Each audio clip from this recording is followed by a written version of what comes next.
Namaste, Jai Bharat. Saudi Arabia is making definite progress in the area of culture. They do not want to be left behind the normal growth process of the world. Why should they remain back? They have everything.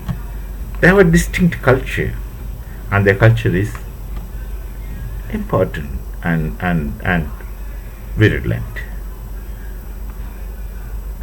So, the ruler of Saudi Arabia, MBS, wanted to shut down the negative elements in the name of religion. Religion should not be given primacy anywhere in the world. That's my personal opinion. Culture can be given primacy because culture is distinct to each area, each place. We in Bharat call it a Sanskriti. So unwanted things. Saudi Islam is their religion, and Saudi follows Islam very religiously. Rather, they follow religion. They follow the religious laws, but they are sensible enough to understand what is significant and what is not significant given space and time. There cannot be any universality trans space and time in any norms, whether or not religious. So, MBS, the ruler of Saudi, is explicitly speaking against radicalization of religion. This radicalization of religion has nothing to do with religion per se, but it is in the interest of certain groups, whom most likely the American political scientist like David Eisen said is pressure group. Pressure groups they put to others and their own existence.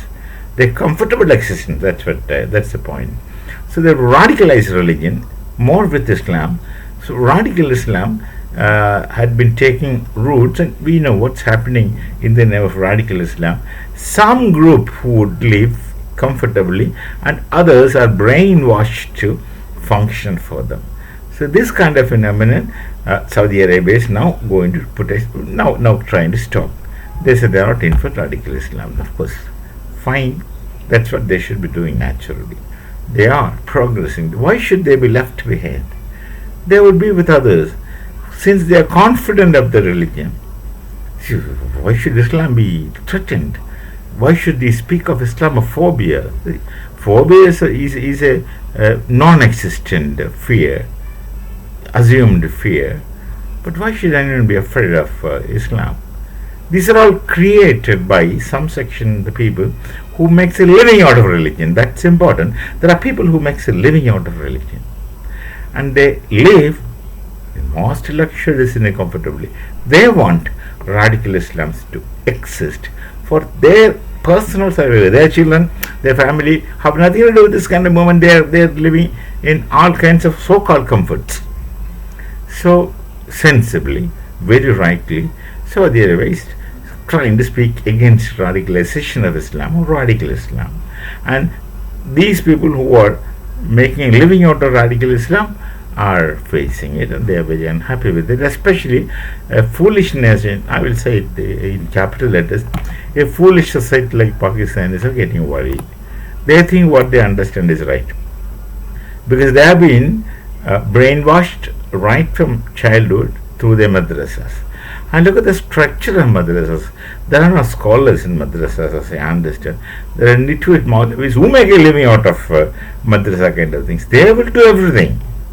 They will do everything, and they will ask others, this is not permitted. These things are forbidden to you. But to themselves, in secrecy, they perform everything. They will do everything. That's a kind of double standard they adopt right from madrasa. And this is the double standard people learn right from childhood through the madrasa kind of education, and they think that being Islam is everything. If you look at the Pakistani speaking, they would keep telling this one sentence time and again, that hum the Musalman hai, as though that makes you great. It doesn't make anyone great. They say hum the Musalman hai. That means all these problems are solved. That's a kind of solutions they foresee for every kind of things, and they will say hum the kalma pade hai. These are the kind of things which are put into their mind. Once you are Islam, you are perfect, and others are kafirs. And what are the kafirs' ways should be forgotten, forbidden, etc. And they should be attacked. They deserve to die. In another, when it comes to the end, they deserve to die. They don't deserve to exist. These are the kinds of things they react. Now, when Saudi Arabia is making progress, Pakistanis cannot digest. Pakistanis have problems with them because they have problems with everyone else. They have problems with Iran, their neighbors. They are also Muslims, though Shia. They have problems with Afghanistan. They are Sunnis, like Pakistanis. They have problems with Baluchis within themselves. They have problems with Khyber Pakhtunkhwa, and they have problems with Multanis. They have problems with everyone. So who are the so-called Pakistani autochthons of Islam? The Punjabi converted people. And what is the situation of the Punjabis? They have no identity whatsoever. They don't even know how to read and write their language. They use a borrowed script to write that. So they are uncomfortable with the progress which Saudi makes, and no Arab nation is uncomfortable. No Arab nation is uncomfortable with the progress that Saudi is making, including Qatar, who is supposed to be very reactionary kind of rule to begin with. But when it comes to practical level, they don't do anything themselves. They make others do, like what Iran used to do, proxy army. So Saudi is making definite progress in time. They understand space, time, context is important for understanding things. Whatever written in any text for that matter should be understood given space and time and context. They are just doing that only. And once the world is going forward, why should they close themselves behind an iron curtain and leave that as if they are perfect? They won't do that. Sensible people come to rule. They change the history of a nation. They go towards progress. Now, tomorrow, when Saudi makes progress in other fields, science, technology, etc., etc., they will have a say in the world. They will have a stand in the world. And no one will look them as barbarians or uneducated kind of things. They have the potentiality and capability. They're great people, Arabs. They have the potentiality and capabilities of doing anything in the world. They would become NASA scientists tomorrow.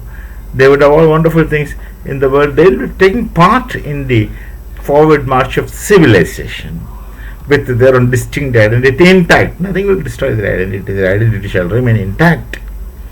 They can converse. They can coexist with anyone.